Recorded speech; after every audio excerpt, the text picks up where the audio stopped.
There are lots of people who are talking, giving a speech, and I'm sure that you'll be waiting to get to the meat of what the conference is all about. First of all, my congratulations to the organizers, NAR, BRI, Mr. Farooq Mahmood, Mr. Irshad and his team for having organized this wonderful event. Welcome to Bengaluru. Welcome to Whitefield and the Sheraton Grand. I'm happy to be part of your organization. When Mr. Irshad requested me to be the title sponsor, having a relationship with him and having the friendship with him for last many, many years, few decades, I very willingly, without any hesitation, accepted. In fact, my personal relationship with realtors goes back into when I got into this business. And it was the realtors with whom I used to interact with along with my brother Rizwan most of the time. And we used to buy and sell property, trading. And it was, the contact point was realtors. I've got some amazing memories of some of the realtors that I used to interact with, or we used to interact with in those days. That is early 80s. Of course, the world has changed. The city of Bengaluru has changed. The business has changed. And it is changing rapidly. While we see our cities growing, mass urbanization happening, especially in an Indian context or in a Bengaluru context, what needs to catch up is the civic infrastructure, is the civic sense that we need to have amongst ourselves, that patience on the roads, the courtesy of driving, the basic commuting that needs to happen needs to change, and the government also needs to help us to build in that physical infrastructure as well as the social change that we need to have as people. While all this is happening, there is a boom in our cities, and that is opportunity for all of you. And I think that's the opportunity that you've been looking for. And I'm sure all of you who have been in this business or who have chosen to be in this business have really done well for yourself. Yes or no? That's amazing to hear.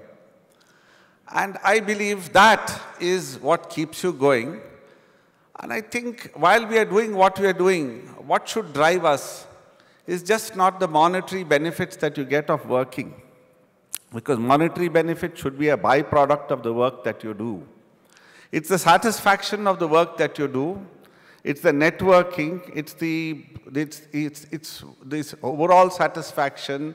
It's the meeting of people. It's the thrill of getting a transaction done which you thought was impossible, or the thrill of concluding a transaction is what should drive you. Now, what drives you guys? Is it the thrill of working, or is it the thrill of just the monetary benefit at the end of the thrill? Both. I'm glad you're honest.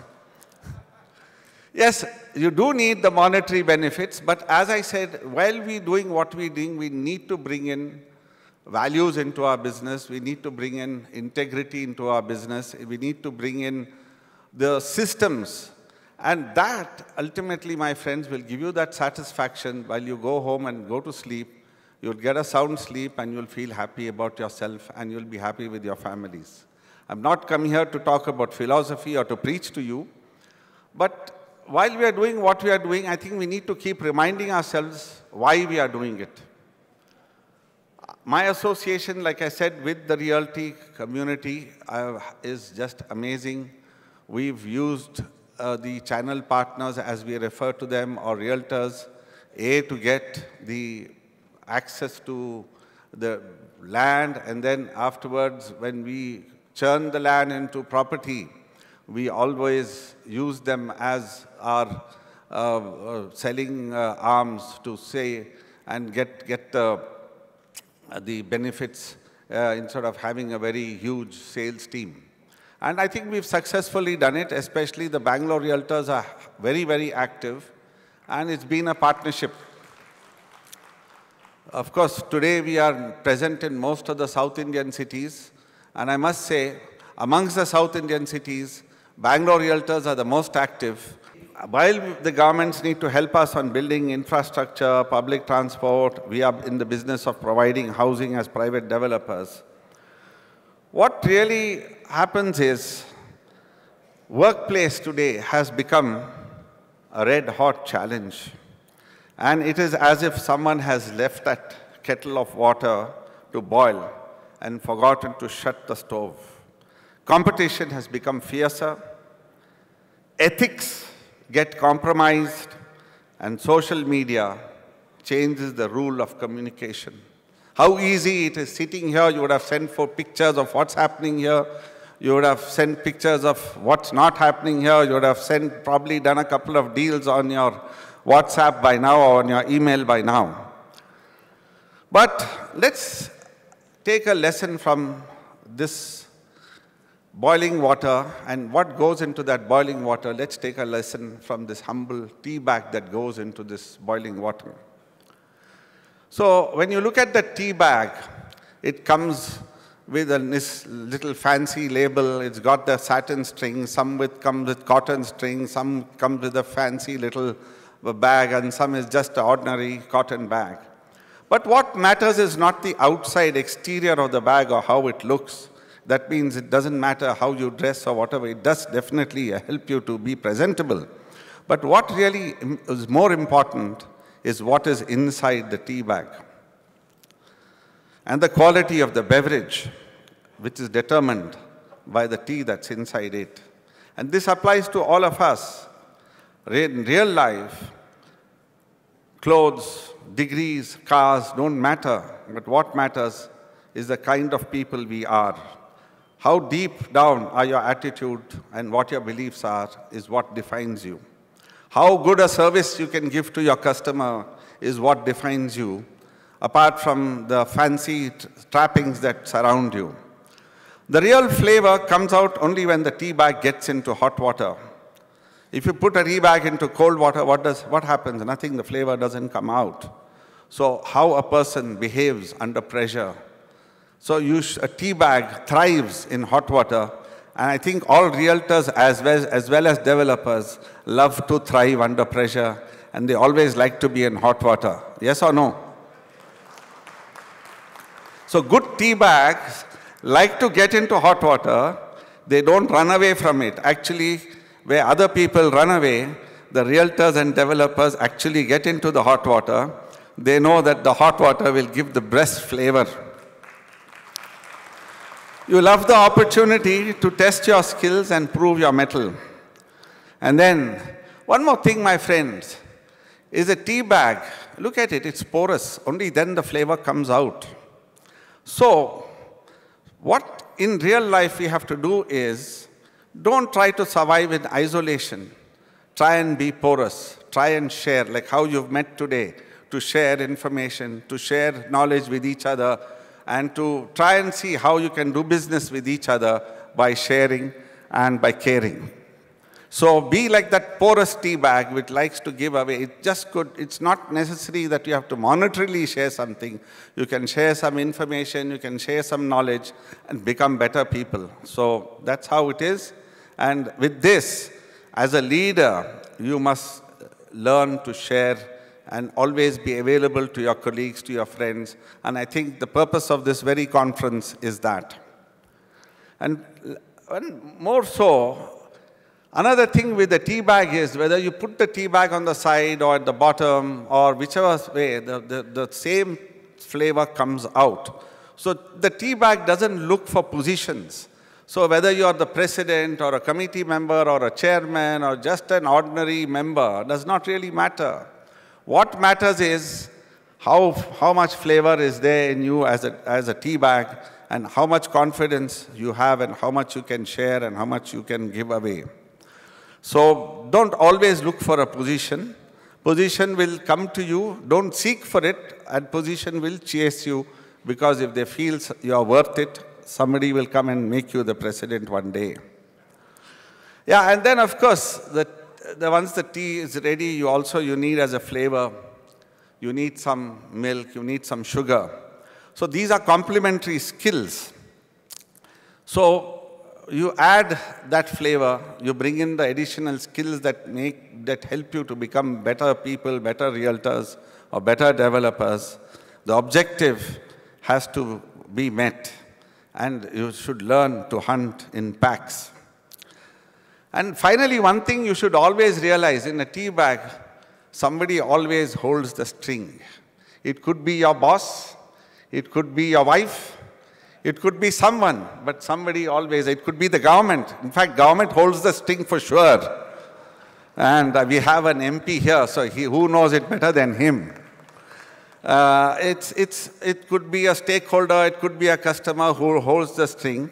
And don't let the part go to your head. Always feel that humility should be there in you, that listen, you're not the greatest, you're not supreme. Whichever stage that you've reached in, if you are able to understand that there's somebody else above that holds the string, and finally in our lives, there's one person that holds the string, is the Almighty, which is there, the Supreme. He's the Supreme Boss. As I'm talking, maybe there's some energy that has come into me to communicate this to you. Without that, I can't communicate this to you. Impossible. And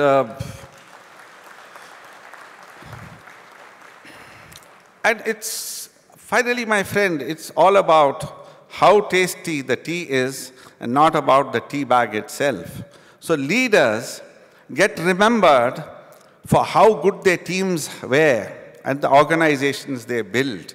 It's not about me, myself, or I, me, myself. It is about them. It is about you. It's about all of you. So that's how things are. And try to be good team players, work in teams, learn to care, learn to share, get that flavor out of the tea bag, bring make it as porous as possible. And eventually, you know what happens in a tea bag. What do you do once the tea comes out fully and the flavor comes out?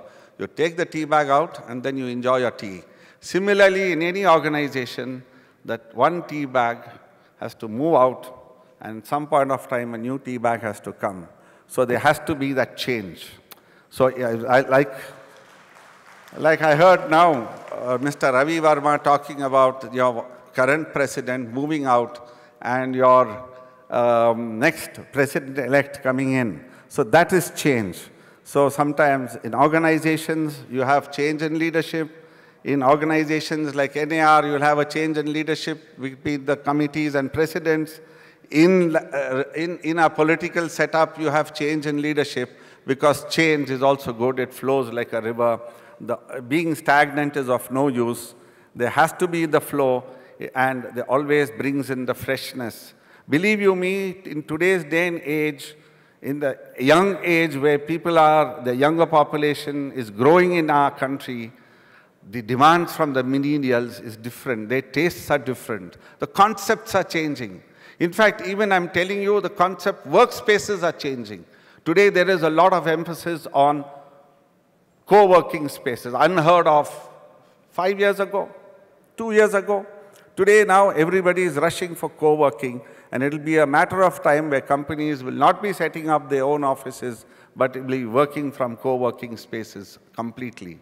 There's also now another concept that is developing, is now co-living. The youngsters don't want to own anything. They want to be fancy, free, and footloose. Yes, it's a fact.